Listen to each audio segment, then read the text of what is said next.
Hey everybody, how's it going? It's me, Logan, aka Suburban Yinzer. So in this video, I'm going to be talking about what happened to Ireland from 1926 to now, 2026, the past 100 years. So ironically, Ireland conducted a census in 1926, the Irish Free State. So people don't know, before the Republic of Ireland, Ireland was called the Irish Free State. So that's all the counties that are outside of Ulster, the 6 counties that are controlled by the United Kingdom. The Irish Free State was formed after the War of Independence, when Ireland won its independence from England. And so the Irish Free State conducted the census April 18th, 1926. Okay? And 100 years ago, the population of the Irish Free State was 2.9 million people. But the population decreased by 5.3% from the 1911 census. So from 1911 to 1926, the population of Ireland, or the Irish Free State, decreased by 5.3%. And the population was down 15,000 people from the previous year, 1925. So in 1926, 100 years ago, in Ireland, or as it was called, the Irish Free State, immigration was a big problem, meaning that people were leaving Ireland more than they were coming into Ireland. So there was more people escaping than coming in. And you would think that, with Ireland being, independent, that people would want to come in or stay. But Ireland lost 30,359 people in 1926. And the 1926 census will be released this April of 2026 for the 100th anniversary. Well, what's the point of this? What's the point of me explaining all of this data and telling Yins all of this stuff? Well, this goes to my point. In 100 years, from 1926 to 2026, the population of Ireland the majority of Ireland was Christian. No matter if it was Catholic or Protestant, it was Christian. I would say like 95+% of Ireland was Christian. Maybe even 97, 98. Probably close to 100. But does that apply today in 2026, 100 years after the census? No. And there is a huge problem going on with Ireland and most of the European Union countries and England and Great Britain in general. And I've stated this over and over in my past videos, but I keep having to reiterate it and re-explain it and keep driving it into the minds of people from all over the world, especially Europe and North America, that there is a significant problem going on in Europe, and there is big ethnic and religious parallels going on, okay? And not only that, but in the past 100 years, the Irish are leaving Ireland.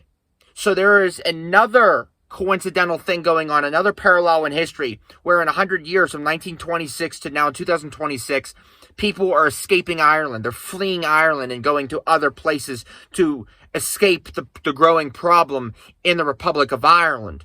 And this problem is a cancerous tumor called globalism, and it is being perpetuated and conducted by the European Union.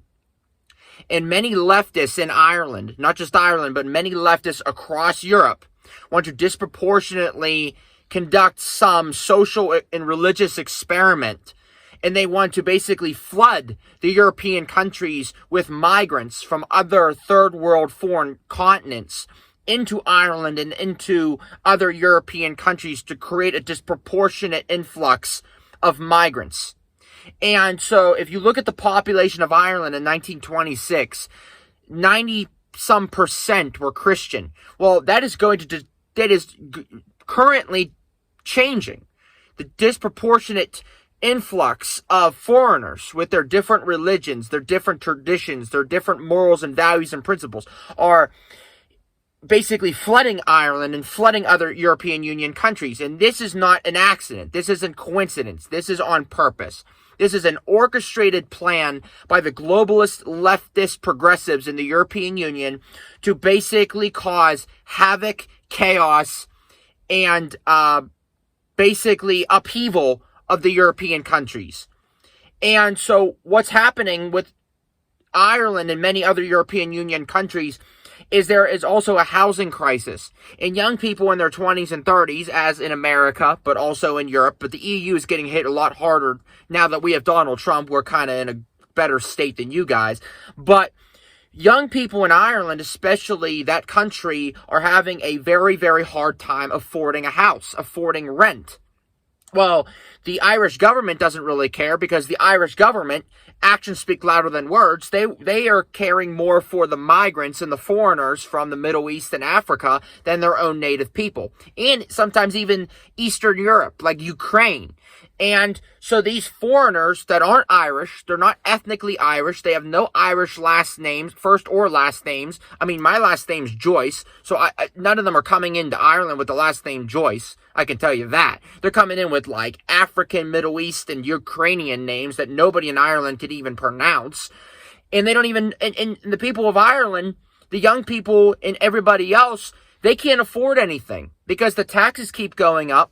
And the Irish politicians aren't listening to their constituents. They're not listening to the people that voted them in.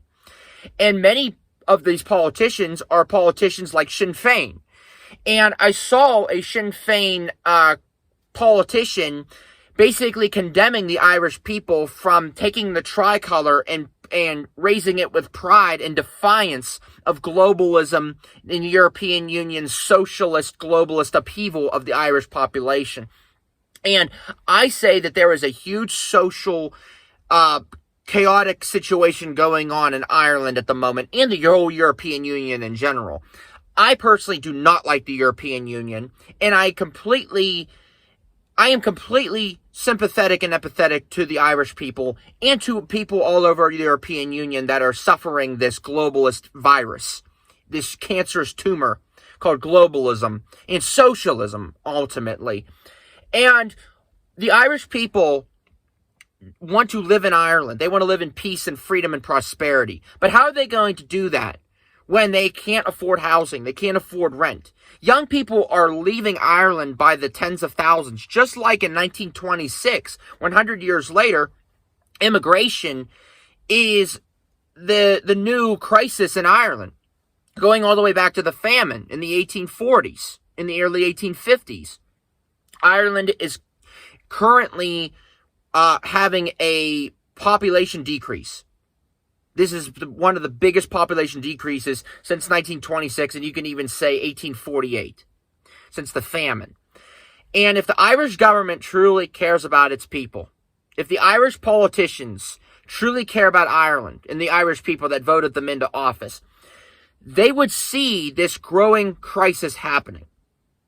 But they don't, because they're so embedded with the European Union. I'm not saying all of the politicians. I'm saying the majority of the left-wing liberal, centrist moderates are so ingrained and so hypnotized by European Union globalism that they would rather betray their own people for foreigners, for migrants from the Middle East, Africa, and Ukraine. And I personally feel that if the Irish people aren't being respected, they're not being listened to, their needs are not being met, then what else can they do? If you can't afford housing, you can't afford rent, your taxes are through the roof, your women and your daughters are getting harassed on the streets of Dublin by migrants from the Middle East and Africa and Ukraine. So what are you going to do? You're going to leave. You're going to do what your ancestors did during the famine, and you're going to go to North America. You're going to go to Canada, USA, Australia. You're going to go to places that you can prosper and you can thrive in and you can actually afford. Or you're going to go to other European Union countries, maybe, I don't know. But what I do know is that Ireland is having a huge crisis, an economic and social crisis. And unless the Irish government wants to take control of this, unless they actually want to be Irish, because to me, they're more European Union than they are Irish. And this doesn't just apply to Ireland. This could also apply to all other European Union countries that have submitted to the European Union socialist virus. And unless these countries want to stay independent and sovereign, unless they want to be able to claim their heritage and claim their ethnicity and claim their independence, they must reject globalism and socialism. They must reject this influx of foreign migrant population upheaval. They must reject it, because The cancerous tumor and the cancerous plague that is going on around Europe called globalism and migration, what it is, it's a purposeful way to disproportionately change the population of these countries in order for the migrants to vote for the politicians to keep them as basically indentured servants. In the government of Ireland and many other European Union governments of other countries in the EU, their actions speak louder than words. When they're condemning their people from practicing patriotism and freedom and independence, when they're silencing and jailing their people for free speech, when they're basically condemning and criticizing their people for wanting their countries to be Christian, for their countries to be European, for their countries to be better again, when they're being criticized and condemned and demonized by their politicians and their governments, what other path can they take? They have to escape.